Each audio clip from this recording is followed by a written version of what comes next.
Well, hello, everyone. This is John Byrne with Poets and Quants. Welcome to Fridays with Sandy, our review of a real MBA applicant. Today's applicant wants to get into Harvard, Stanford, MIT, Sloan, or Columbia Business School. She is quite accomplished at a young age, having had two promotions in a job at a company called Alpha Sites. She's worked for them in Hong Kong and New York. She's currently in Hong Kong. She manages a team of 5 people. She has an undergraduate degree in business with a 3.7 GPA. She scored a 319 on the GRE. The splits are 160 quant, 159 verbal. Yeah, what So we make that out to be as a classic GMAT score, just to give some of the yeah, fogies like me. it looks like it's around 600, which for the schools that she wants to apply to is on the low side, obviously. Her Okay, G. so let's summarize. We got a boo-boo GMAT of 600. We've got a 3.7 and a first class honors degree from Hong Kong Polytech University, which I believe has a worldwide reputation. So we got a boo-boo GMAT and a very plus GPA. We've also got someone with a Kazakh background, which I did a little research. How many people at Harvard Business School, John, do you think have Kazakh passports? 5. Zero. Hey, see that? That's good here. That's very good. I mean, that's what I looked up. Einar, is that right? Do you know anyone at Harvard Business School? I follow a couple of people on Instagram that I know are going to Harvard. I'm not sure though if they're pursuing MBA or other degrees at Harvard. I know that they are part of the business school. Are they Kazakhs?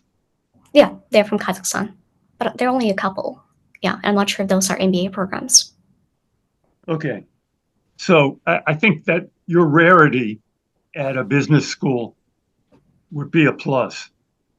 So Plus, she's in a rare, unusual business. yes. This firm works with private equity companies and major consulting firms and essentially finds experts in fields for these firms to do projects and studies. And I never even knew that even existed as a business where you're Is there a basically name for that business, Einar? Yeah, usually they call it expert network industry. oh, Expert network industry. wow, Wow. had no idea. Well, as And I say, I forget something every day. So I might have done that. Here's what's interesting. Her team of 5 manages more than 700 of these projects every year, which is quite remarkable. So all that is deeply impressive, and that's the way you're going to sell yourself. This is often a business school interview. Give me a roadmap of what job you want after you graduate business school, and then after that, and who do you see as where do you see yourself at the high point of your career? Yeah, Give that's me a great quick question. roadmap. So upon graduating from MBA, I'd like to join an existing edtech startup in the US to really learn those skills, developing my own vision voice, working with cross-functional teams. So learning that hands-on experience working in an existing edtech startup. Then I'd like to launch my own What is business. an ed tech Give me an example. What does that mean? Yeah, there are actually quite a lot. Some of them could even be as simple as Udemy or 360 Learning. I know what education is. What's ed tech? It's not overhead slide projectors, right? The technology. What is the tech part? Yeah, so that's education that's enabled by technology. So all the edtech platforms, educational platforms that are online that are tech enabled would be considered to be edtech. And the goal is to make education more accessible and more affordable to greater numbers of people. Yeah. Yeah, exactly. So my long-term goal and mission is to launch my own edtech startup in Central Asia to enable that access to younger generations. And you're motivated by the fact that you're a first-gen college graduate who believes in the power of education and where education has made a big difference in your young life. Yeah, I like the way you phrase this. Yeah, that was well done, Sean. Oh, well, I do this for a living. Okay, so you've been working in the in this ed tech field for sorry if I'm repeating myself. You've been working at the same company, and tell us how you went up the ranks and how quickly. Yeah, of course. So I joined Alpha Sites in September 2020, initially in our Hong Kong office as an associate overseeing North Asia accounts. About 9, 10 months into the job, I spoke to the SVP of the company and proposed that we establish a new business unit. And so I moved to New York as an associate. Okay, Within, stop. Say that again, because that sounds either very impressive or, well, it sounds very impressive. So I want to make sure I understand it. yeah, of course. So when I was about 9 months into the job, I decided to speak with one of our SVPs who was based in Asia back then, SVP of consulting accounts in Asia. I spoke to him as I noticed that there were certain inefficiencies in the way we were running our Asia business because a lot of Asia consulting firms were looking for Western perspectives. And so a lot of my colleagues were staying overnight until 2 a.m. delivering experts. And I knew before that they tried to establish a similar team, but it didn't work out. And so I reached out to a manager who was back then based in the US, but the team completely like fell apart and she was the only one there. Let me just give you some tough love here. You got to get this story. You're not in control of this story. Mm-hmm. You're reenacting it, and you're not giving us an organized presentation of your story, which is what you need, and it's what you need for all your answers. Mm-hmm. So it's just some tough love. I realize your English is excellent, but it's not. My guess is not your first language. Yeah, it's not. So I'm impressed, but you've got to get control of your resume and all these stories. Yeah, you want it to be very succinct and to the point. And Sounds then good. if someone asks a follow-up question, you can get more detail. But Mm, it's almost like writing headlines and decks and leaving the body copy out. yeah, Yeah. cool. That makes sense. So I moved to New York office, worked there for about 6 months, and then got an elevation as a manager.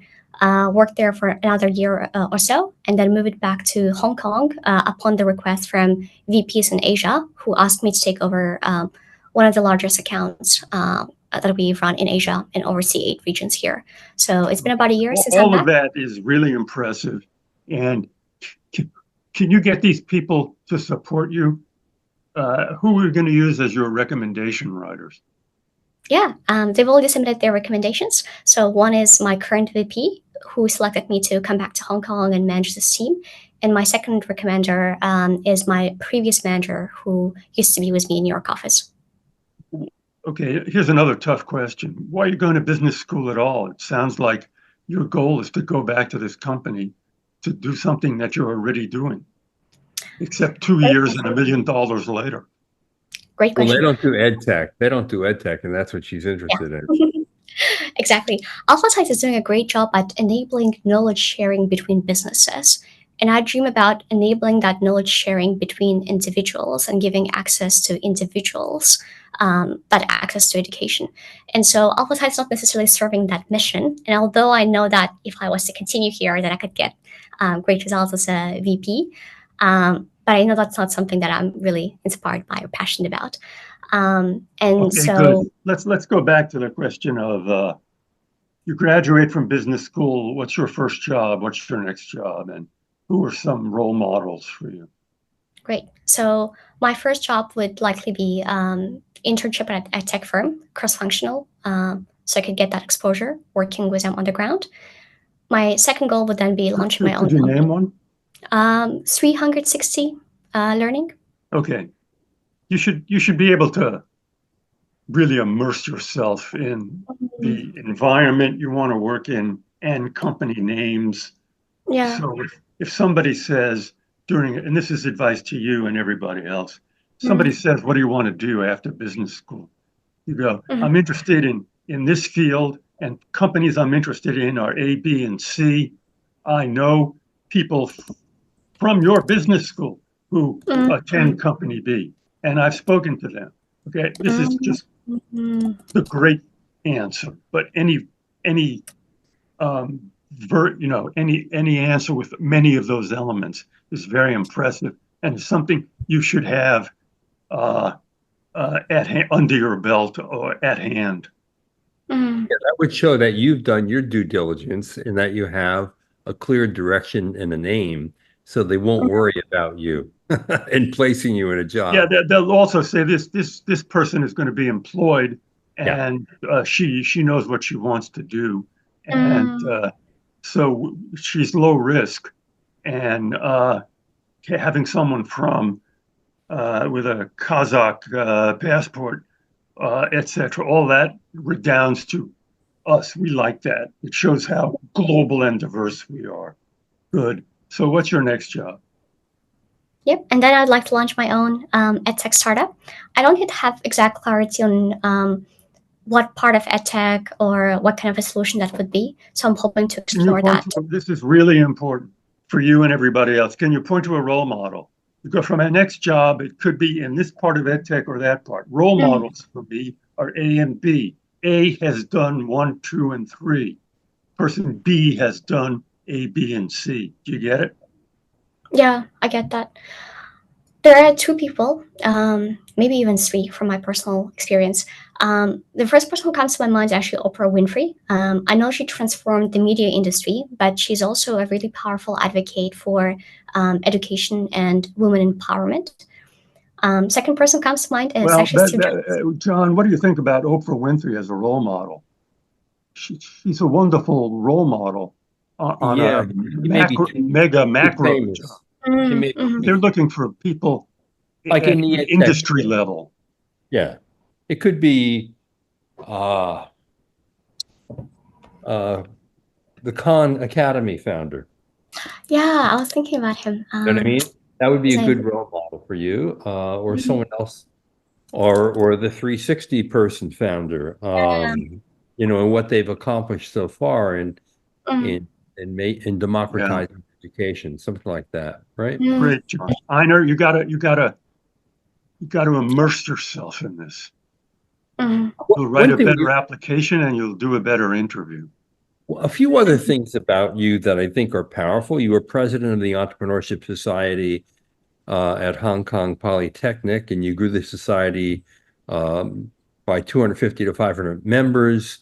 You're the co-founder of the Kazakh Speaking Society of Hong Kong. So in other words, you have things in your resume that show leadership potential, if not leadership experience, and that's something you want to play up. Now, obviously, your downside is your GRE score. So the question, I know that Sandy will tell you, you need to take it again. How many times have you taken the GRE, and do you think you can do better at it? Great question. So I've taken that 3 times in total. The first time was actually 5 years ago, but I only scored 308. That was my final year of uni. 319 was my second attempt in April this year. And my third attempt, I don't remember exact number. I think it was 313 or 314 in June. So actually, my third attempt was actually lower than my second one. So since then, I haven't tried it yet. And since I've submitted my applications to 3 schools already, I'm leaning towards maybe not retaking it again.